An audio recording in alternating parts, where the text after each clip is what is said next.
Hello. Hi. On behalf of the Hood Museum of Art, I'd like to welcome you to tonight's John Kobal Foundation Collection Lecture, Everybody Sing and Dance, The Pleasures and Perils of Studying Musical Film. Please note that a brief Q&A will take place near the end of the program. I'm Cambrian Winston, a 26 majoring in African and African American Studies. I've been fortunate enough to assist tonight's speaker, Professor Desiree Garcia, on research here at Dartmouth and in Los Angeles. If my academic experience with Professor Garcia is any indication, we're in for a wonderful lecture. At this time, I'd like to ask everyone to turn off their cell phones or set them on silent mode. Please note the emergency exit to my left and those at the back of the auditorium where you entered. It is now my pleasure to invite to the podium Alex Portela, Deputy Director for the Hood Museum of Art.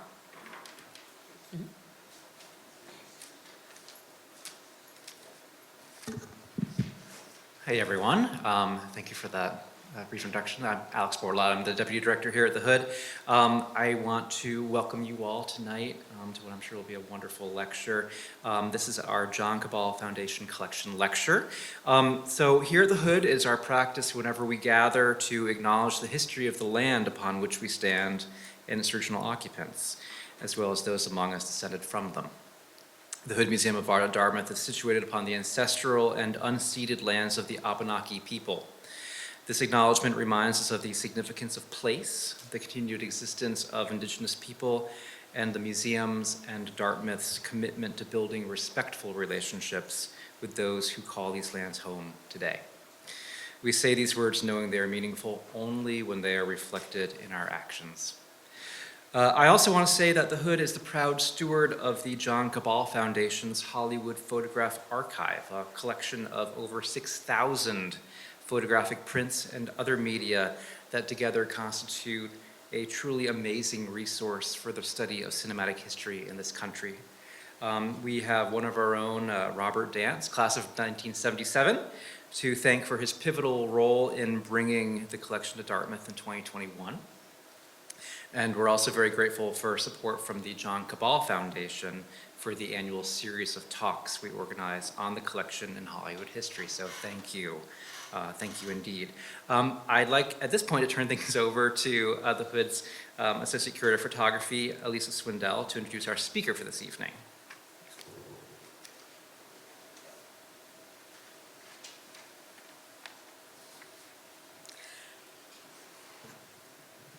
Welcome. We are really pleased to have one of our own professors to be this year's speaker for this annual lecture. So Desiree J. Garcia is a professor and chair of the Latin American, Latino, and Caribbean Studies Department here at Dartmouth. And she's published widely on the overlapping dynamics of race, gender, and film genres, including the books The Dressing Room, Backstage Lives in American Film, The Movie Musical, and The Migration of Musical Film, From Ethnic Margins to American Mainstream. Garcia has also authored peer-reviewed videographic essays, including What Happened in the Dressing Room and The Bijou Room. She holds a PhD in American Studies from Boston University and a BA in History from Wellesley College. Currently, she is writing a book on the history of race, labor, and makeup in the Hollywood studio system. Please join me in welcoming Desiree J. Garcia to the podium.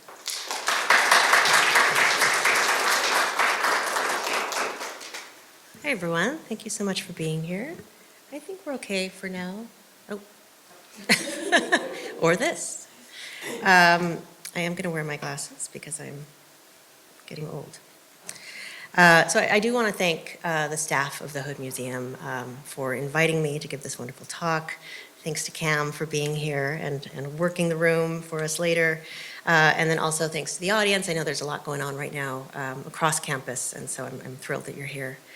Last summer, I spent a few weeks with the Kobal collection of Hollywood glamour photography, the outcome of which I'll talk about more in a moment. But for now, I just want to express what a wonderful and rich collection it is, and such an incredible resource for Dartmouth faculty and students. And I'm grateful to the Hood Museum staff, specifically Beth Mattison and Amelia Call, who spent those weeks with me combing through the Kobal collection and really kind of getting to know its material.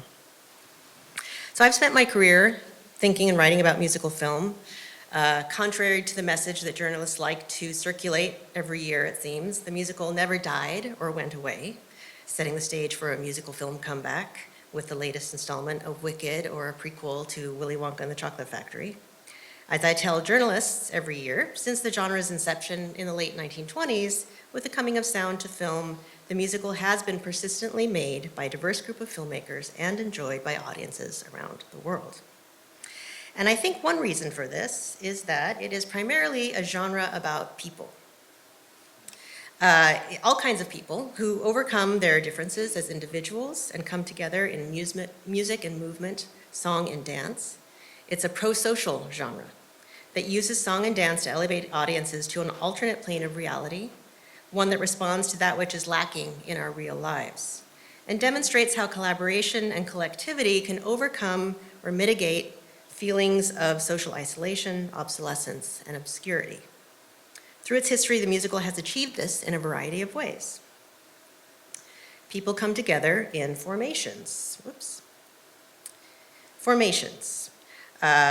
Abstract visual formations, such as the one you see here, which is from the Busby Berkeley film, the early 1930s, 42nd Street, where he transforms dozens of chorus girls into abstract forms of heads and limbs in order to conjure new configurations of bodies working in unison. To be sure, a gender analysis of Berkeley's formations produces questions about women and objectification, reducing women to their body parts. But his formations also materialize the hope that people can work together so that the show can go on, which was not a message to underestimate during the dark years of the Great Depression when these films were popular. People also come together in rituals. So far away from the world of the stage, musicals have prioritized people coming together in the name of continuity with communities past, using community rituals tied to holidays to mark and reflect the passing of time while resisting the forces of change that separate families and challenge communal togetherness. So here, these are 4 shots from the film Meet Me in St. Louis from 1943. And these are the postcards that kind of mark time and really structure the film as we see the Smith family go through a year of their lives. Musicals also bring people together in romance, of course. It's one of the genres, like romantic comedy, that brings couples together as a means of resolving differences in background, class status, cultural values, and even ethnicity and race, one couple at a time. These romantic unions at their best are achieved not through the spoken word, but through voices in harmony and bodies in motion. So this iconic scene from The Bandwagon, 1953, where 2 very different kinds of dancers coming from very different backgrounds finally come together in a romantic union, and it's all expressed through dance. More recent musicals create different kinds of couples by overcoming differences in skin color, an allegory, of course, for overcoming intolerance and interracial conflict. And even in non-musicals, there are musical film moments. So in Sinners, which is more vampire than musical, nevertheless uses musical performance as a structuring device and gives itself over to a musical film moment in which people are brought together, overcoming seemingly insurmountable differences in space and time to unite in the joy of making music together, underscoring one of the film's central themes, that we are tied to those who came before us.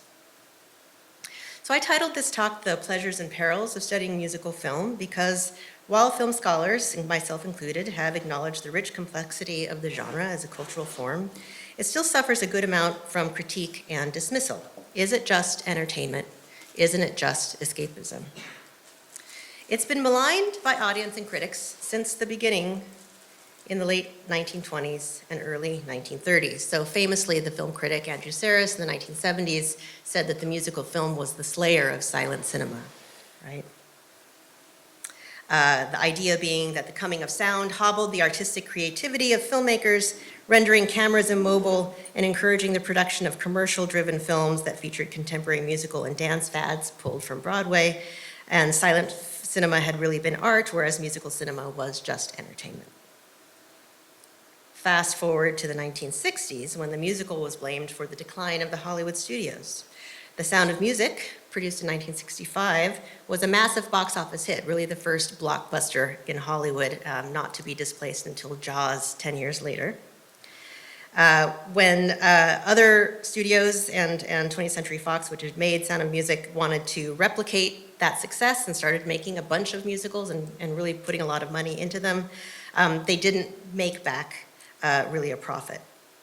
Studios interpreted the loss as evidence that the public had turned against musicals and blamed the Sound of Music for the recession of the late 1960s and 1970s. And indeed, audience numbers were perfectly acceptable for those other musicals. It's just that they had such inflated budgets that they were never going to make back a profit. Nevertheless, the narrative persisted that Sound of Music had nearly killed Hollywood. And my third example is a more recent one. It's one that I lived through, and probably a lot of you as well. And that is the backlash against the film La La Land, which came out in 2016.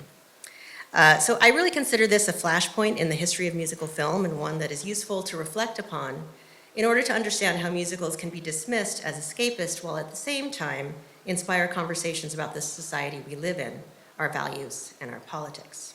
So just a kind of refresher course here on the backlash and the kind of context for its release. So La La Land premiered at the Venice Film Festival in August of 2016, and then it was making film festival rounds. An initial word of mouth and critical reviews were all very positive about the film, very excited that an original movie musical had been made finally in Hollywood, right? It had been decades since that had happened. But then Donald Trump was very surprisingly elected in November of that year. La La Land was released publicly, popularly to the United States the month afterward, and then the Oscars competition was happening kind of in this context. So the idea that, you know, the film, its criticism that was being really kind of circulated in the press was that it was, you know, it was an example of white-splaining and mansplaining, where you have the main character, played by Ryan Gosling here, always kind of translating and explaining what jazz is to his co-lead, played by Emma Stone, which is deeply problematic, not only because, you know, it kind of fosters this kind of gendered sort of mansplaining context, but also that the white protagonist is explaining the history and form of jazz, which is a black cultural form, right, to a white woman. Many voices from all realms chimed in on the backlash against the film, from basketball legend Kareem Abdul-Jabbar, who published a scathing critique, to the cultural theorist and philosopher Slavoj Žižek. The dominant critique, however, was that the film's nostalgia for the days of the great Hollywood musicals was evidence of a reactionary, conservative position dominant in the contemporary political moment, namely Trump's impending presidency and all that he stood/stands for. La La Land and the musical genre it represented, quoted extensively from, became a flashpoint around which the politics of race and representation were waged. In one particularly hyperbolic essay by Jeff Nelson for the Huffington Post, the title of which was The Unbearable Whiteness of La La Land, the author claimed, Chazelle's film might be subtitled Make Hollywood Great Again, an allusion to the platitude of Donald Trump's campaign, Make America Great Again. In other words, the nostalgia for Hollywood musicals became equated with the nostalgia for white supremacy. And paying attention to the debates on social media, as I was at the time, two comments from Twitter. The first, hashtag La La Land is a whitewashed musical. And then this one I found especially interesting. I remember a time when liking musicals didn't make me a racist. This was all in the lead up to the Oscars of that year. As a musical film scholar, I found this moment quite fascinating. Here was an instance in which the whole world seemed to be talking about musicals, why they are relevant, and what they teach us. But it also struck me as a great paradox. At the same time that critics were denouncing the genre's escapist tendencies, they were also spending time meticulously outlining why musicals have significant cultural power and influence over the present day. In my writing, I've spent much time arguing against the musical's so-called escapism, mostly because it's a critique that too easily dismisses the genre's complexity, its resilience, and its adaptability. Escapism tends to end the discussion, I found, before it's even started. I've tried to address these problems of the musical in two books, really trying to prove, one, that there's more to the musical than just escapism, and also that there's more to musical film history than just Hollywood. And if there indeed is a problem with La La Land, I think it's deeper than just a kind of surface level critique. And that is that, La La Land and all musicals for that matter really rely on and celebrate past entertainment forms. They have these self-reflective qualities. They're constantly referring to themselves and to other musical films, functioning, as I wrote in my second book, as a kind of archive, right? Bringing the past into the present in order to make the past relevant again. And La La Land is a great example of that because Damien Chazelle, the director, is very well versed in the history of cinema and the history of musicals, and so he's constantly bringing in quotations from films that had come from an earlier period. So you can see here this genealogy, which is not, it's tough to read, but it's not comprehensive at all, and I was just trying to kind of play with, if you take La La Land and all of its influences, what does that look like? And so you can see there are a number of musical films that it's referencing, but then also different kinds of popular art forms, all ultimately, the majority lead back to Black song and dance, right, of the turn of the 20th century. This was its fodder. This is why it still remains popular today. So the musical was really one of two classical Hollywood genres to employ people of color in critical numbers. I think this is an important point to make as well. So the Western being the other one, where you have, of course, Native Americans and sometimes Mexicans being portrayed mostly in a negative light. With the musical, it's a little bit more complex than that. Certainly it's reductive. Certainly there's plenty of caricature in musical film history. But there are also a lot of opportunities for artists of color. So where do we see these constraints and opportunities in action? I would point to a few different clips. The first two really kind of looking at the classical Hollywood moment, and the other two coming from a later period. So this first one, right? So if you take someone like Carmen Miranda, who was one of the biggest Hollywood stars during World War II era. This is her first Hollywood appearance, a film called Down Argentine Way from 1940, produced by 20th Century Fox. And it's kind of typical for the way that she would be treated in Hollywood. Yes, she was a star, but she rarely had a kind of character of prominence within the narrative. Often, to the extent, to some extent, she would sometimes play a kind of side character, never the protagonist, though. That was always reserved for Hollywood's blondes like Betty Grable or Alice Faye. So here I think this is a kind of instructive clip because we see for the first time the protagonist, Betty Grable, go to this nightclub and encounter Carmen Miranda. And it's typical for the way that artists of color would be depicted in this moment. So I'm going to turn the lights down. Like this.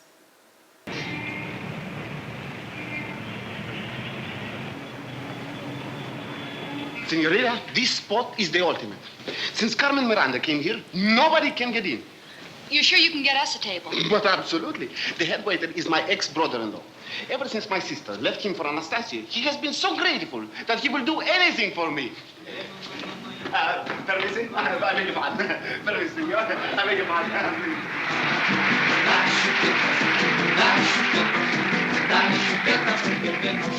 Mamãe, eu quero. Mamãe, eu quero. Mamãe, eu quero mamar. Dá chupeta, dá chupeta, dá chupeta pro bebê não chorar. Dorme, filhinho do meu coração.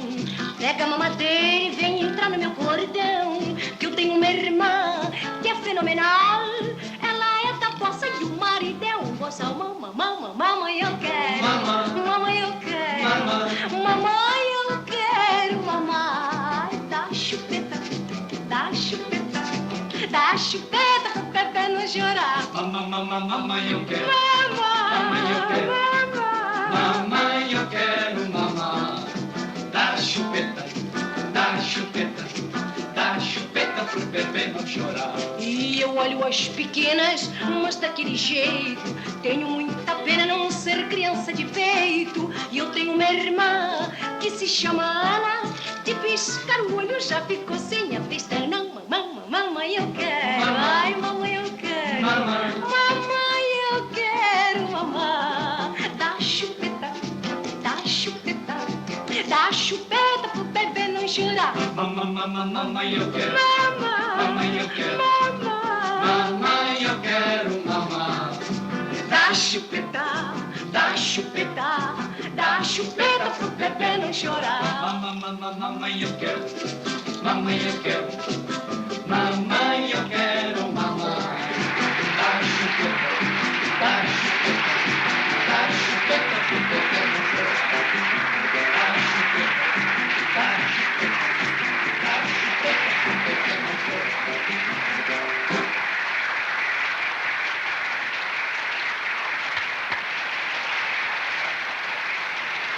¿Qué tal, Sebastián? Carmen Miranda.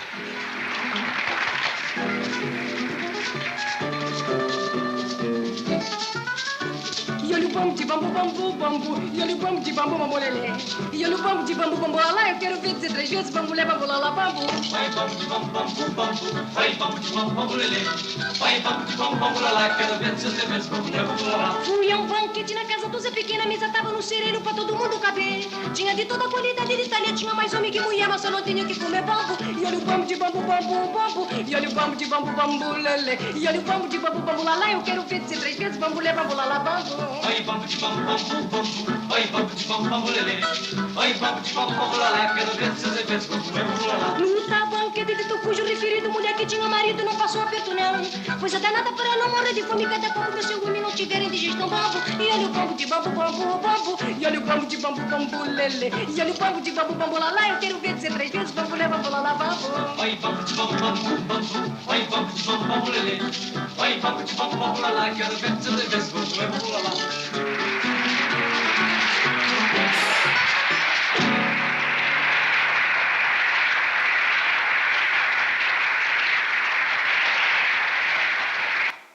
Okay, so I think that we can see there's a lot going on here. Obviously, Carmen Miranda's persona was based on the Baiana women of the La Bahia region of Brazil, which was largely Afro-Brazilian. She herself is not black, right? But coming to the United States, she is very much depicted as a kind of ethnic other and treated as such. So there are layers of kind of identity mixing happening in her, just in her persona. But you can also see too, I mean, this is the extent of her presence in this film, right? She comes on the stage, they enjoy it, she leaves, she comes back for a kind of encore, she leaves again. And she doesn't really get to have a character. In fact, she plays herself, right? She's Carmen Miranda in the film. This is something that would also happen to other artists of color, like Lena Horne, right? She was always Lena Horne in these movies. So I think too, you know, the point here is that we could read this as very constraining, right? It's a kind of stereotype of Brazilian women. It's very much relegated to a just entertainment part of the film and not necessarily the film's narrative itself. And yet, you know, one of the things I think that's interesting about this clip in particular is that, you know, once she's on stage, the camera stays on her, right? And there have been some film scholars who've gone into the archive and shown that, you know, she was really able to kind of negotiate that in her contract. So she's going to be on stage and the camera can't cut away, the film can't cut away, it has to stay on her the entire time. The other thing that she was able to control was always having her own band from Brazil with her, the Banda de Lua. So they always appear on stage with her in these musicals. There's also, you know, her language, which is kind of a mix of Portuguese and kind of nonsensical gibberish, which doesn't, you know, the film doesn't bother translating for us. So there's a really interesting way in which, yes, that can kind of further make her seem different and kind of foreign and strange. At the same time, she's in on the joke and we're not. And so there's a way in which it kind of gives her an element of power. So I see both these constraints and opportunities happening in just, you know, one star's career in Hollywood, like Carmen Miranda. Like I said, I could also talk about Lena Horne, who also often was relegated to, except in the all-black cast musicals that Hollywood would occasionally make, she was often relegated again to just a kind of performative moment in these texts. And there's this famous story where she desperately wanted to play Julie in MGM's 1951 production of Showboat. They gave it to Ava Gardner instead, and of course the irony being that the character of Julie is a mixed-race woman, and Lena Horne herself was a very mixed ancestry and felt a kind of affinity with that character. And instead they chose to kind of slightly shade Ava Gardner's skin, not at all mixed-race woman actress, and to have her play it instead. So another limitation, but again, you know, Lena Horne was able to kind of have some control over her performances, similar to the way that Carmen Miranda was. Moving forward in time, I think it's interesting to note how, you know, once we move beyond the kind of classical Hollywood moment, so the 30s through the 1950s or so, we start to see filmmakers of color starting to really take the musical form and adapt it, and in fact use the musical form to call attention to the constraints that have been placed on performers of the past. So one really extreme example of this is Spike Lee's Bamboozled from 2000, which charts the successful production on television of a new millennium blackface minstrel show, right? And we see the audience react to that minstrel show, originally horrified, disturbed by the kinds of images they were seeing before them, and then by the end of the film, the audience itself is in blackface, right? So a very disturbing turn, and again, using that embedded audience that happens in most musicals, and using the language of performance in order to call attention to this critique. The other example that I would point to is La Bamba, which is a little bit earlier, 1987, directed by Luis Valdez, a Mexican-American filmmaker from California, who used a musical biopic, again, to kind of call attention to the history of American racism and the kind of experience of one Mexican-American performer, that is Richie Valens, who was the rock and roller who died very tragically in 1959 in a plane crash, alongside with Big Bopper and Buddy Holly, right? It was the day the music died, right, from American Pie. So again, you know, filmmakers have been able to kind of harness the language of musical film, its performance, its audiences, the kind of idea that you have to put on a show and appease the audience, and they in turn validate the performance that you're giving in really kind of interesting, nuanced kinds of ways. Because of time, I'm not going to show you those clips, but they are worth seeing. So the history of race and the Hollywood musical really informs my engagement with, my own kind of personal engagement with musical film, not as a scholar, but as I guess, a performer in my own right. And I know this because I was in this musical film directed by Damien Chazelle, the same director for La La Land. This was really, La La Land was based on this earlier film. It was a student film of his while he was at Harvard. And I met him when I was writing my dissertation at Boston University on the musical. He wanted to make this original musical film as part of his student thesis. Very different from La La Land in a lot of ways. Black and white, shot on film, very much using non-professional actors. I was very much a non-professional actor. But also, you know, no script. So there was a kind of spontaneous, kind of almost documentary kind of style to the film. But I think it was interesting because I was contacted by the Boston Globe when La La Land came out and when the backlash was happening, and its, you know, critiques against La La Land for not being more diverse in its casting. And this, you know, journalist said, but wait, he made this movie before he got to Hollywood, right? And in this movie, you had a very diverse cast. So there was myself, and then my co-lead, Jason Palmer, who's a really wonderful jazz trumpeter. And then there was a woman, an Asian woman, who kind of plays, you know, my arch nemesis in the film, his other girlfriend. And really what Damien was trying to do is just kind of capture the world of 20-somethings who are living and working in Boston and are pursuing dreams of being artists one day, right? It's very similar in plot to what would become La La Land, but obviously looks much different, and La La Land had a much larger budget. So I think it's, you know, it's worth noting that once you look outside of Hollywood, where many musicals are made, again, they're not all coming from Hollywood, you look outside into kind of more of an independent, even student film space, you start to see the musical looking very different. And that casting choices play a big role in Hollywood, precisely because it's so commercial driven and they are looking to make a profit. The other concern I know that Damien had was that he was making an original musical film in Hollywood, right? Again, which I said had not been done for decades since, or decades earlier. So in order to sell the studios, in order to get the financing to make an original musical film, he really had to have big box office names attached to it, like Emma Stone and Ryan Gosling. So all of this, you know, kind of my personal experience, my scholarly experience with the musical film really informs my engagement with the Kobal collection, which of course is very kind of classical Hollywood based. And it contains many iconic images of Hollywood musical film stars, but it also documents, I was very happy to see, the inclusion of the many Black and Latino stars who are associated with and distinguish the genre with their talents. My intention with the Behind the Scenes, Race, Labor, and Stardom exhibit is to reflect the diversity of musical film history an objective also of my publications and of my teaching of the musical, which I'm doing right now. And I mean diversity in multiple ways. So certainly to indicate that there is not one type of musical. It's a diverse genre, both inside and outside of Hollywood in this way, but also it's diverse in terms of who is represented and given a stage to perform. And to ignore that aspect of the genre's diversity, I think, is to miss the complexity and elasticity of musical film. So you'll see here, these are some of the images that are on display right above in the exhibit, where you have the ones that you would expect to see of Fred Astaire and Gene Kelly. Judy Garland is up there too, but you also have Lena Horne and Dorothy Dandridge. You have Cheetah Rivera and Paula Kelly in Sweet Charity. These are also very much part of the musical's history. So I will turn now, and this will be my last point, because we want to have enough time for Q&A, and we have to get out of here by 6, I understand, with a discussion of my latest work on musicals, which is an edited volume with my colleague at the University of Illinois Urbana-Champaign, Jenny Oyalan-Kolaski, an edited volume consisting entirely of videographic essays devoted to exploring the diversity of musicals from around the globe.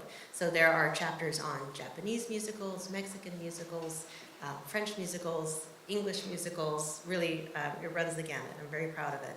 It'll be published by Libra Press, which is a publishing house that specializes in open access, digitally born academic books. So if you're not familiar with videographic essays, they allow film scholars like myself to analyze and write about cinema, not with written words on a page, but rather with the sounds and images from the films themselves. So we're essentially making movies about movies that materialize our arguments into an audiovisual form. So my contribution to the volume is a chapter on the film In the Heights, the musical that came out in 2021 by Lin-Manuel Miranda, based on his Broadway show, and also directed by John True. And I was very interested in putting this film in dialogue with the history of the Hollywood folk musical. And the folk musical is the subgenre of the musical, which is very much about really following communities and families as they try to endure despite the changes that are happening in the world around them. In the Heights is very much a folk musical, but it looks different than the ones that came before. So the people, the cast or the characters, I should say, of In the Heights are not the Smith family of St. Louis, they're not the Von Trapps of Salzburg, but they are a very diverse group of Latino immigrants in the barrio of Washington Heights in New York City, right? So I'm gonna play this. It's about 10 minutes long. I think you'll recognize a number of the films that I'm referencing in the video essay, and I would be happy to take questions about the essay itself and the presentation at large. I'll turn the lights off.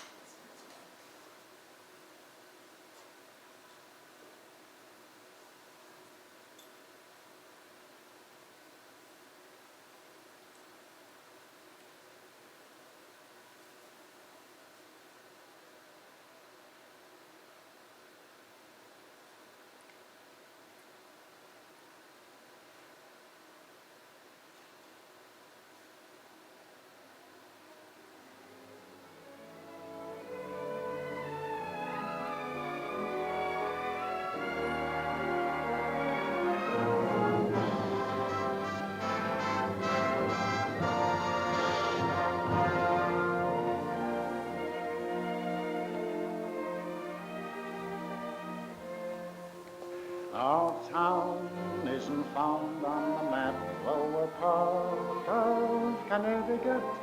There is nothing much to tell you, but our history relates. We've a public school where Daniel Webster used to give debates. It's a nice town, and we don't mean to crow, though we owe a lot to it.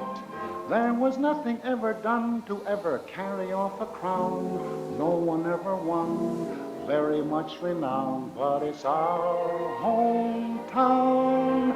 It's our hometown. We are the millers that never became millers by trade. We're just millers by name. We have a house. It's a typical frame.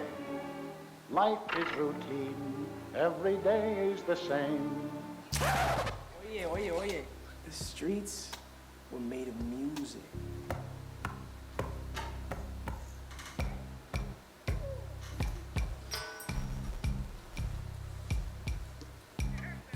It's your boy, the Perils. It's 5:30 a.m. and here's today's news in a record-breaking way to make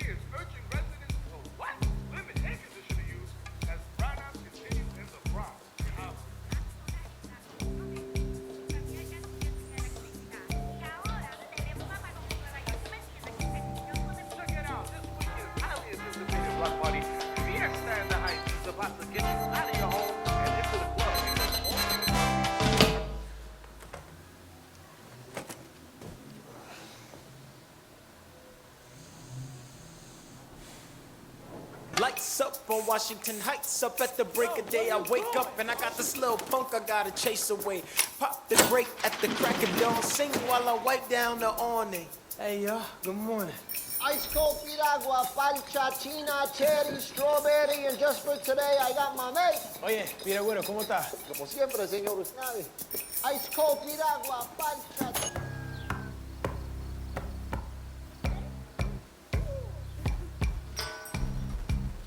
Say, so it doesn't disappear. Anatevka is our home. And how do we keep our balance? That I can tell you in one word. Tradition! Our state fair is a great state fair. Don't miss it, don't even delay. It's dollars to donuts that our state fair is the best state fair in our state. You are in Iowa. Iowa? Well, at least now I know how to pronounce it. I always thought you folks preferred Iowa. We do. Well, he just said Iowa. We say it now and then, but we don't like anybody else to. We are from Iowa. I know.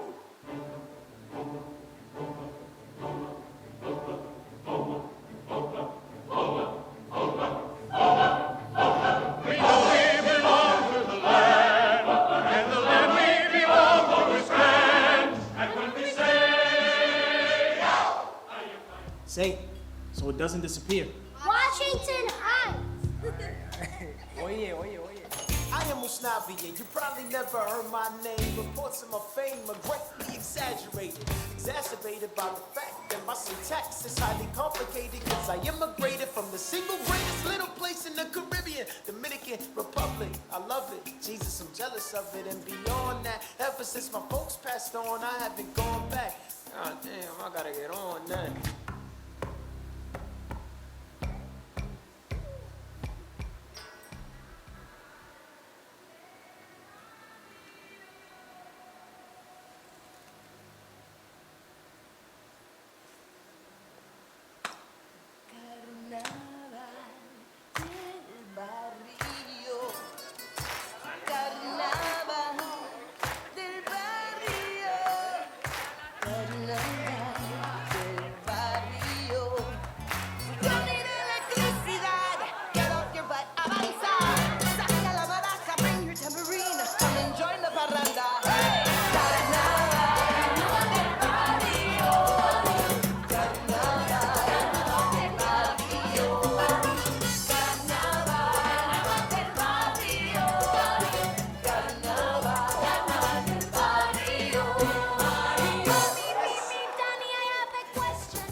Just when you think you're sick of living here, the memory floods in, the Morning light off the fire escapes. The nights in Bennett Park blasting big pun tapes. Summer, miss this place. To tell you the truth, Kevin dispensing wisdom from his dispatch booth. In the dawn, Vanessa at the salon. We gotta move on. Who's gonna notice we're gone? When our job's done, as the evening winds down to a call, son. Can I ease my mind when we're all done? When we've resigned in the long run, what do we leave behind? Most of all, I miss our Will-I's whispers, doing the lotto pick 6 every Christmas.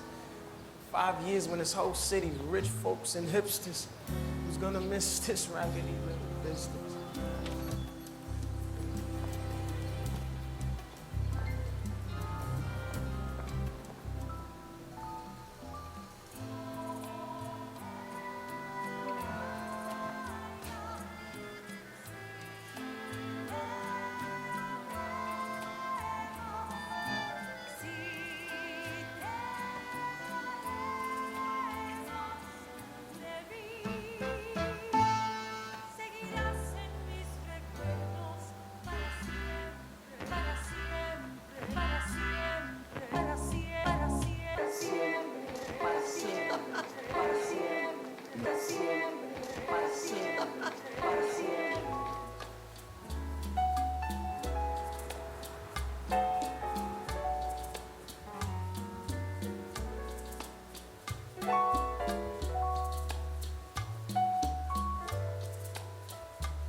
People come, people go. Let me show all of these people what I know. There's no place like home. And let me set the record straight. I'm stepping to Vanessa. I'm getting a second date. I'm home. Where it's 100 in the shade, but with patience and faith, we remain unafraid. I'm home. You hear that music in the air? Take the train to the top of the world, and out there, I'm home.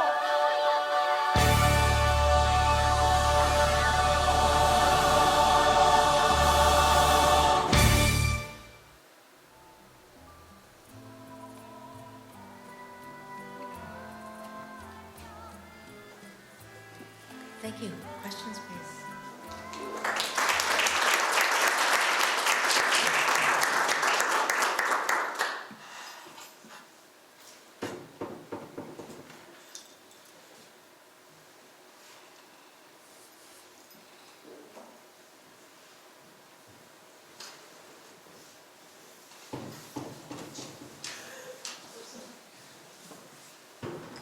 Thank you, Desiree. That was wonderful. And I totally want to learn how to do this that you did.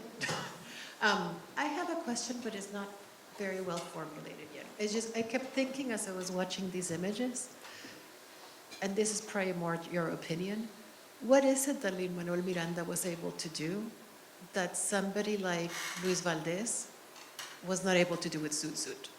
Because I think Zoot Suit is a very interesting history behind it, right? It's the musical that was highly successful in California, not on Broadway, made into the movie that also, then very recent, well, very in the past decade, taken to Mexico City, where it also didn't work out. So how do you, like just in your vast research, like where do you place somebody like Luis Valdez and Zoot Suit in this history? So Valdez made Zoot Suit was his first film, his first play in LA. Went to Broadway and largely flopped. And then Universal Studios, who in the 1980s were very invested in they'd seen the success of blaxploitation films with black audiences, so they thought they could do something similar with the humans. And Luis Valdez presented an opportunity to do this with a show that had been really successful in LA. And yet, they really didn't give him, he insisted on directing, which meant that they weren't going to give him very much money. So he was really the first. Excuse me, can you use the microphone so we can get the recordings? Thank you. trying to get closer to the audience, but that's fine. He insisted on directing the film for Universal, so he was the first Latino director to work in a Hollywood studio. But it also meant that I think the budget was like $3 million. It was very, very low, and they were given 2 weeks to shoot it. So they weren't, they had to basically shoot it entirely in a theater. So it was very kind of immobile in that sense. It wasn't able to get the kind of big kind of Hollywood treatment, right, that most musicals get when they get translated from stage to screen. The one thing that I would say is really different. The shows are so different, right? So Zoot Suit is pretty hard-hitting critique of racism in American society, and it's a critique of venerated American institutions, the press, the courts, the police, right? It hits hard on all of those levels, and it also, Valdez himself was very influenced by avant-garde theater, Bertolt Brecht, right? All about trying to create a very active, non-passive audience member, constantly thinking about the implications of the entertainment that they were watching.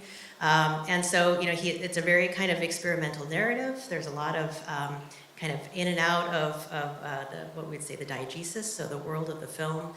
The main character, the El Pachuco, who's this, Pachuco is a very kind of like a bad boy in Mexican culture, but he's given kind of a heroic treatment in the film and in the show itself.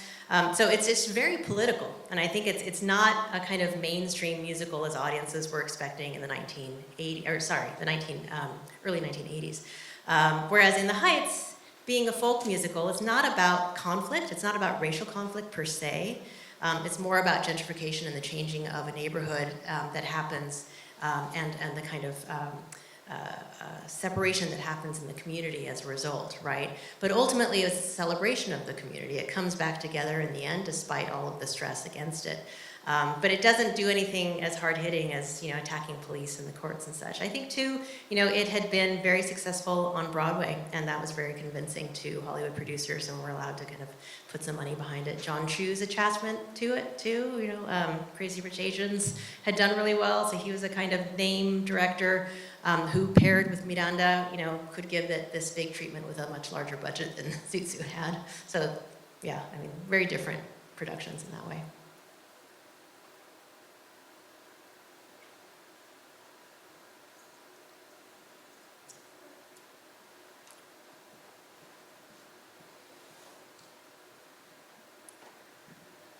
I am curious, with musicals, there's so many, both, those that are stage productions and film productions, so many revivals, iterations, translations of them.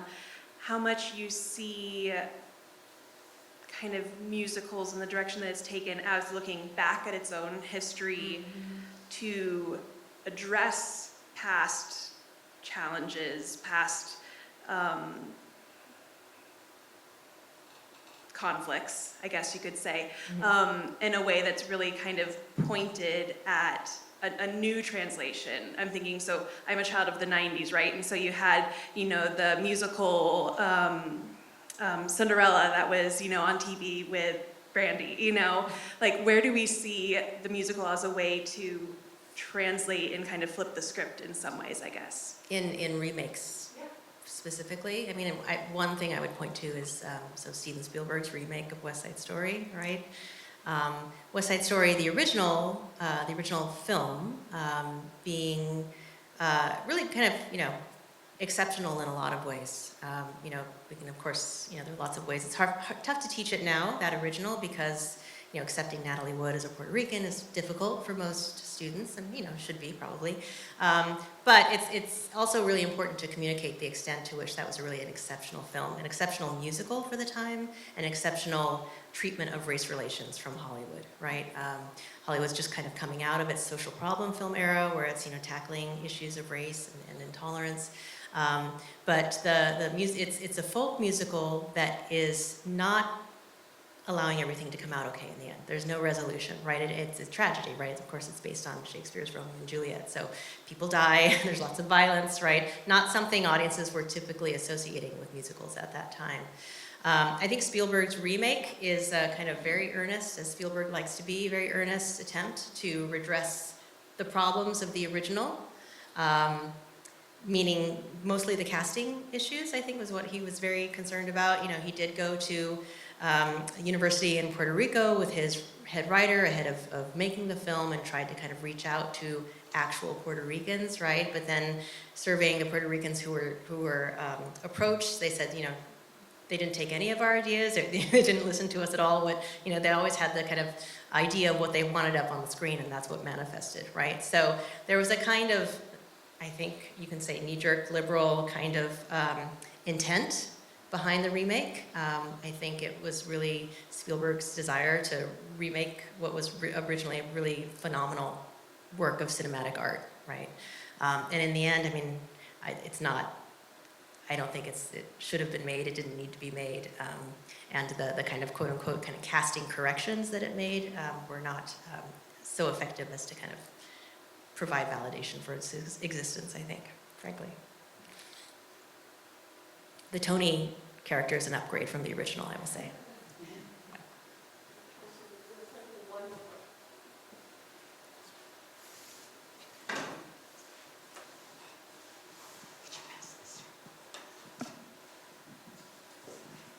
I was wondering if you could say more about your experience with curating the exhibit. You lightly touched on it. I would love to hear more about like that process. Yeah, well, I had some actors in mind. I provided the Hood staff with a list of people that I was hoping would be present in the collection. A lot of them were. There were some that were not, which was a shame. So, you know, the collection really reflects the sort of the diversity as it exists in the Kobal materials that we have, right? But I also was really interested too to kind of play with, I guess, museum goers' expectations for what to see in an exhibit about Hollywood glamour photography based on the musical, and what might be surprising, right? And so I wanted to include a Fred Astaire, and I wanted to include a Judy Garland and a Gene Kelly, but I also wanted to kind of really frame those images with all of this really kind of amazing talent that we don't automatically go to when we think about the Hollywood musical specifically.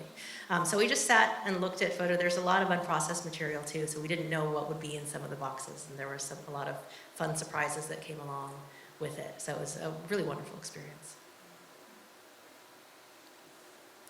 Thank you.